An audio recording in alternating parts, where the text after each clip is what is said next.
Jasper fire broke out Saturday afternoon, again burning more than 1,000 acres. We don't know the official cause, but we're going to check in with Brandon Foose with the latest there. Yeah, Brandon, what can you tell us out there? Yeah, Ryan and Kristen, the investigation is still underway, but the Washoe County Sheriff's Office has some obvious leads so far. This fire started Saturday afternoon, and shortly after this fire started just off of Chimney Drive in Sun Valley, Washoe County Sheriff's Office spoke with two men who admitted to starting the fire. Authorities say the two men, 23-year-old Alex Arias and 22-year-old Jorge Arias, told investigators they started the fire while target shooting. They were arrested for destruction of property due to gross negligence. Now, because the damage is more than $5,000, it is a felony charge. Washoe County Sheriff Darren Balaam says the charges stem from their complete lack of preparedness and responsibility. They didn't have any apparatuses to put out the fire, as well as where they were shooting.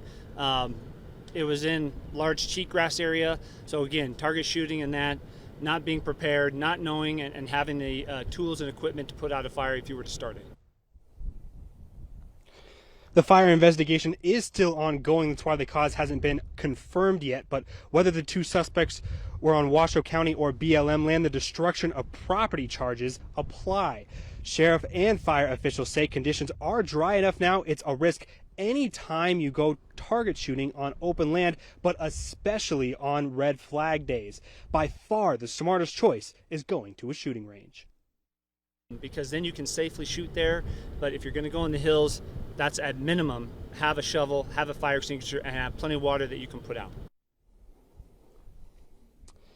And Chief for Truckee Meadows Fire Protection District, Charles Moore, said even in some cases it's so hot, especially on windy days, that if you do spark a fire, it just spreads so quickly that you probably won't even have time to run over and get control of the fire because it just spreads out of control. So on a windy day, and especially red flag days, it's really just best to not shoot out here on open land at all and stick to the shooting range. Covering Fire Watch, Brandon Foose, 2 News. Play it safe, right? Thanks, Brandon. Thank you. And